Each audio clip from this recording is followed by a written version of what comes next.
this is your announcement that you're running for, you're going to contest the presidency of Liberia for 2017. Am I correct?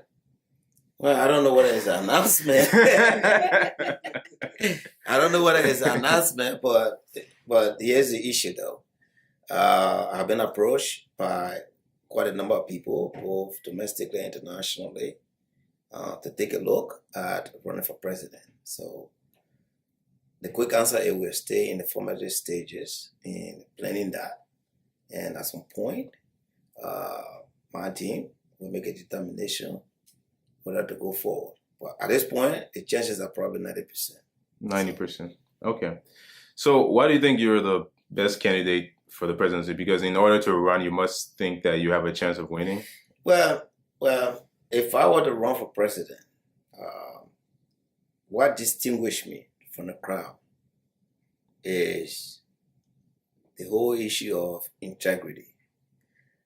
After Ellen Salif administration has ended in 2018, there's going to be a lot of financial challenges that the country is going to face.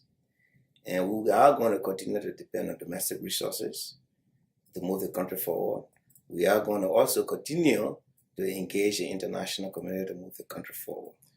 And from what I'm gathering, both internationally and domestically, people want to give money to somebody they trust. And at this point, it is hard to imagine those who are competing for the presidency that I, even John Morlu, would trust them with my money. So the whole issue is Liberia needs money. And if we don't have somebody there that can instantly generate credibility and trust, the international community are going to play a wait-and-see approach. And that could take 2 years for that particular person to kind of gain the confidence of the international community. So in a nutshell, I think it's credibility, I think it's trust, and I'm an action-oriented person. I think people know me. I say what I do what I say I would do. You talked about the financial challenges that the country will face. What specific financial challenges are you referring to? Well, number one, we have an economy that is pretty much in recession, I think. We got an escalating and worsening exchange rate, and inflation is going to be a problem going down the road. We have one of the highest in the region in terms of interest rate for people to be able to get loans to start new businesses. We got an economy that is heavily dependent on natural resources. And more importantly, as the president said, we have about $730 million debt. There's protection out there. But by the time our administration has ended, we're looking at $1 billion, $1.2 billion. The interest payment alone on that loan will take away needed resources to build school, to invest in education, healthcare, and infrastructure. So you're going to need somebody who has the experience both in working in the government and the private sector, and as well as in civil society, and who has also worked internationally, and who understands governance issue to actually move that country forward. So you're going to need creative person. You will not, and I think one of the mistakes that we have made in Liberia over the years, we look at people's education rather than looking at relevant experience. For example, if you brought another person from the World Bank or the IMF or the international community or some big government institution that is bureaucracy, they are accustomed to live in the bureaucracy. Mm-hmm. You need somebody that understands markets, that understands how to create jobs. And I have done that both in government and I'm doing that now in the private sector. So again, in a nutshell, Liberia is going to face these financial challenges and you are going to need somebody who understands how to move the country forward, how to get us out of the financial mess. Okay. So, now that we've agreed that you're running for president, or at least almost intending to, have you met all the qualifications for the presidency? Will you have met all that by 2017? I've met, I think, and I know I've met all the qualifications that is there in the Constitution. Including the 10-year residency clause? I have met all the qualifications that's required, yes. So you've been living, you've maintained a residency in yes, Liberia for I have a residency in Liberia. And the citizenship requirement? Yes, and the age requirement. So, Okay. so I don't think the requirement is going to be the issue for me. I think the most important final decision making is going to be number one, whether we can put together a team that can win. Okay. Because I believe strongly running for president in Liberia has always been the norm. Everybody wants to run for president. But I think this time around, instead of electing an individual, I think we have to elect a team. So when I tell you about 90%, it's all going to depend on whether I and the people who are supporting me can pull together a team that is representative of the capacity that Liberia has. Okay. So you're talking about putting a team together. Now, what would a Morlu cabinet look like? And what are the top three priorities that your administration would address? The number one public enemy in Liberia is corruption. Okay? Nothing is going to happen in that country. I mean, absolutely nothing of importance is going to happen in that country until we deal with the issue of corruption. Whether you go back to 1847, to Joseph J.K. Rabot, to Ellen Johnson Sirleaf, the number one issue that has retarded the growth of Liberia is the issue of financial mismanagement and corruption. So, for example, I don't see any candidate out there that has any better plan to build infrastructure, to build education, to build healthcare system than Ellen Johnson Sirleaf. Ellen Johnson Sirleaf have had the benefit of the international community and the best brain from Harvard to Cornell, to all the Ivy League schools. They have lended their intellectual capacity to put together the best documents. Now, I'll give you some example. Poverty reduction strategy, democratic dividends. We now got Vision 2030. We have Agenda for Transformation. You go on and on and on. Ellen said it has the best plan. But you know why she hasn't succeeded?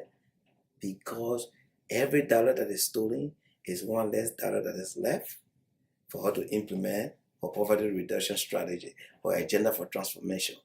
So unless we deal with the issue of corruption, something that she called a vampire, no good plan is going to move Liberia forward. Now, if we can handle the issue of corruption, guess what? International community is going to come in. Business people are going to come in because you know what? Real strong business people who really mean well for Liberia will not want to invest in a corrupt environment because corruption creates imperfection. They reallocate resources to people who don't need it, deprive people who actually need it. They undermine private sector. And as long as the private sector is not functioning, Liberia will not move forward.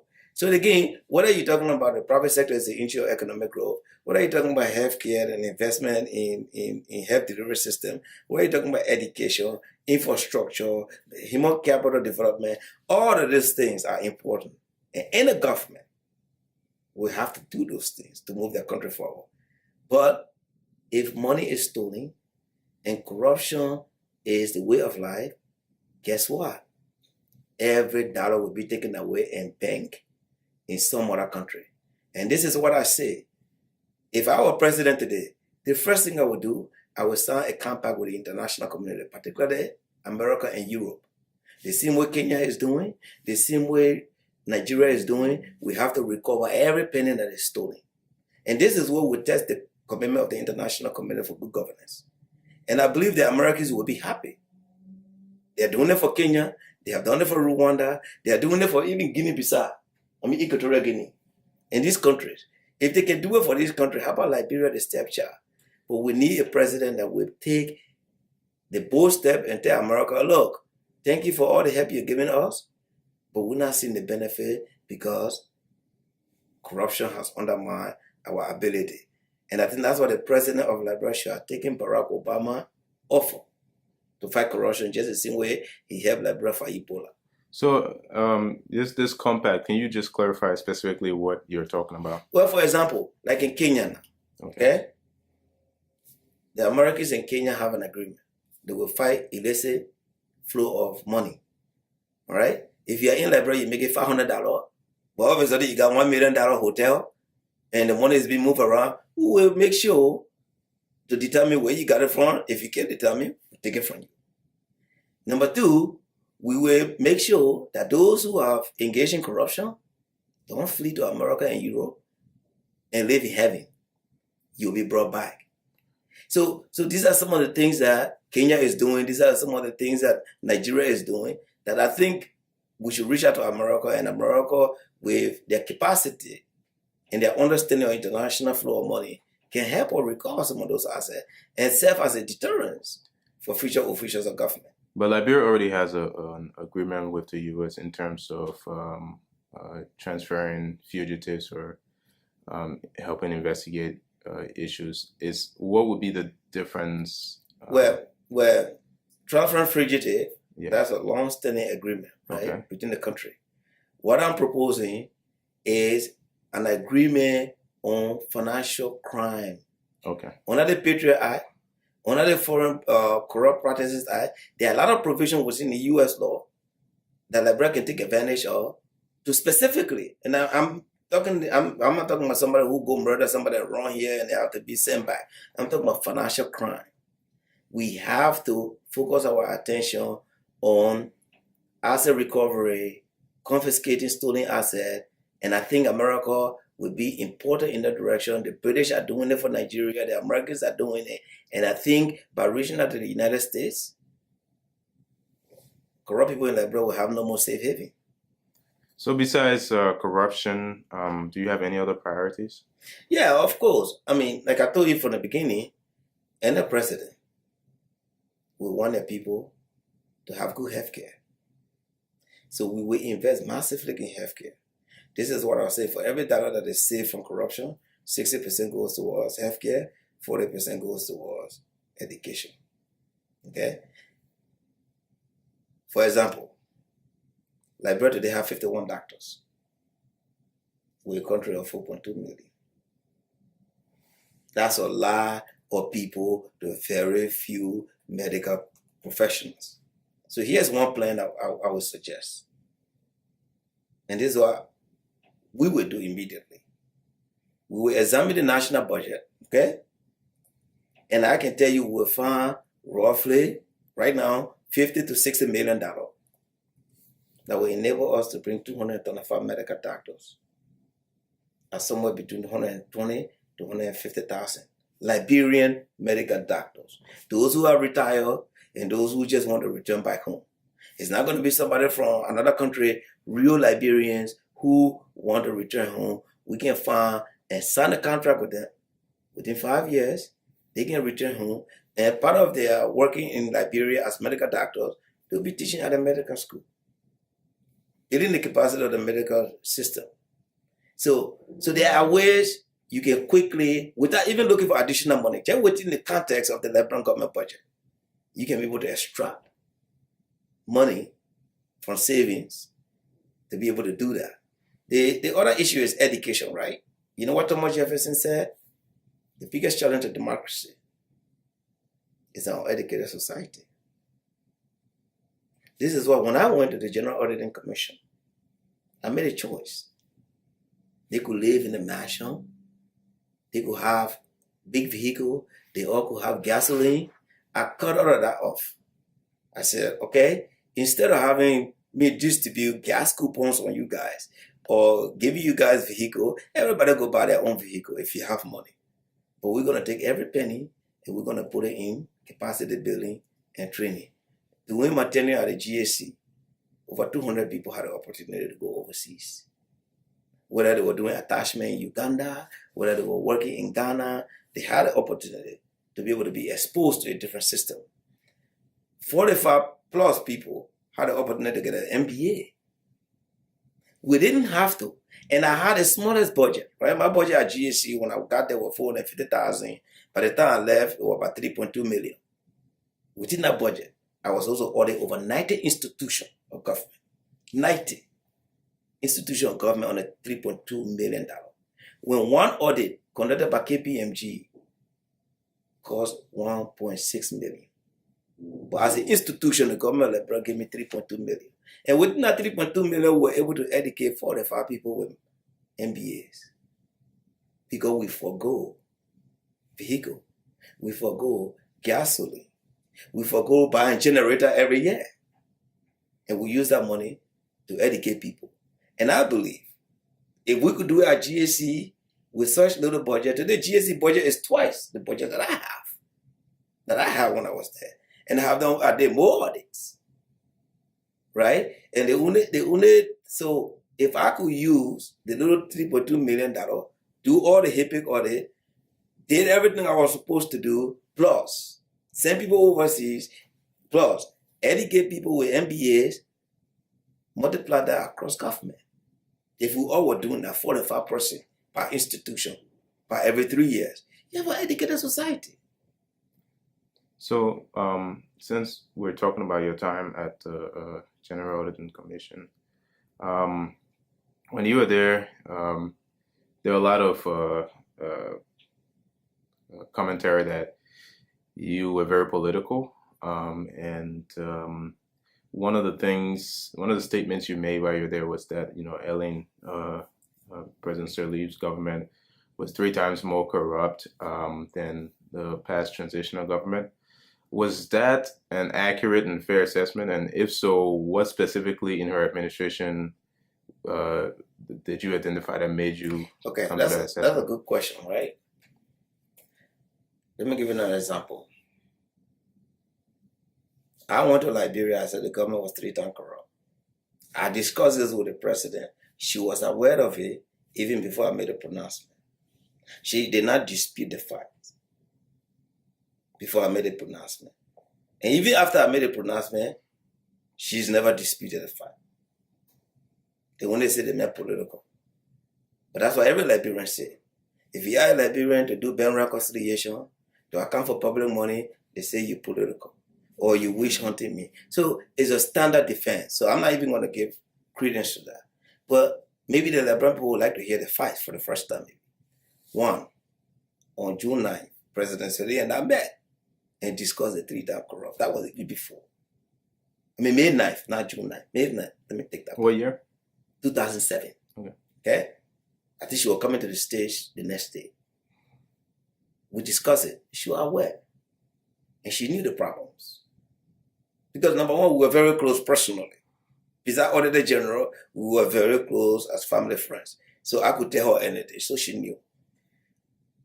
Here's the other issue. When I said 3 times corrupt, every international community, the American ambassador, Booth, flew from America to come and challenge me to prove it.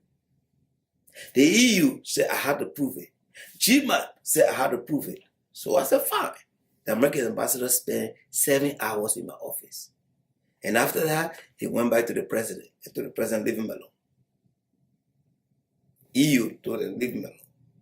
You know why they said we should leave it alone? Because they know I was up for a very big public fight. So we agreed that that issue be laid to rest, and as a government, we all move forward. But here's the point that you need to realize. You will not, you have lived in America, you are experienced. EU was paying me. I was on contract with the European Union.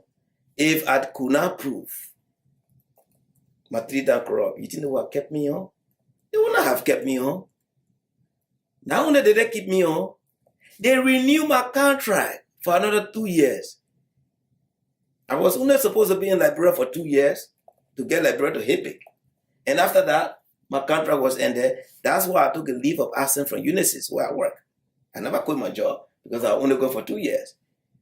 But I did such an awesome job that Louis Mitchell, the EU ambassador for Africa, the EU commissioner for Africa, wrote me and the president and said, this guy has gone beyond expectation.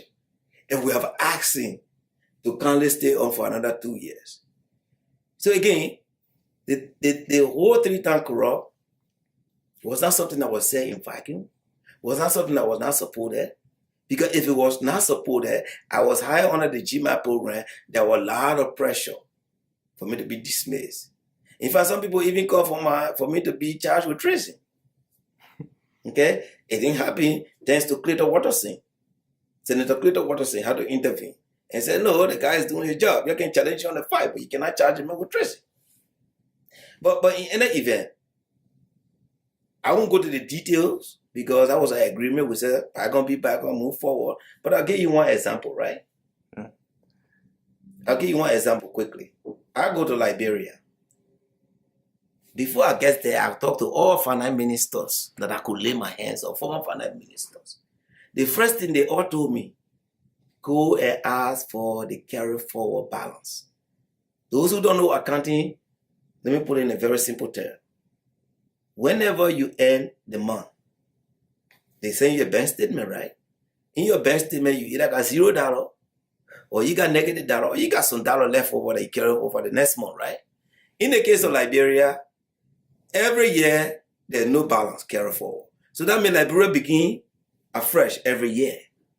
So all the finance ministers that I talked to told me where the biggest corruption happened is the money that is left over because it's not factored in the next year budget. So when I went to Liberia, I asked for the bank statement. The government of Liberia refused to give me the bank statement. But guess what? I managed to get hold of it. And in the bank statement, huge cash was sitting there. And I knew that was around May 15, that the government of Liberia was spending about $15 million a month. And my projections show, just based on the cash, they were getting about $15 million, but they were collecting about $12 to $13 million. So with the bank balance, they were going to end up the year with $47 million cash. That's where all my problems started. So I went to all the officials of government. I said, y'all got to disclose this. Nobody wanted to disclose it. So I published it. And guess what? Now, if you look at the 2007-2008 budget, it was the first time in Liberia that you will see a carry forward balance. So the question becomes, what has been happening to all the carry forward balances? I wasn't smart enough to figure that out.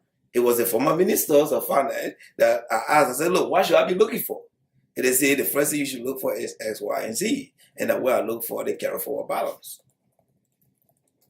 So now, people will argue that, oh, you never had any proof. But do they know what it took me to disclose that $47 million carry forward balance? It took a lot of inside fight within the government to get that done. And I believe in transparency. I believe there were Liberian people government money, and under the law, I was supposed to be transparent and disclose everything. So guess what? Every Liberian knew for the first time in 2007 that there was something called carry forward balance. Okay.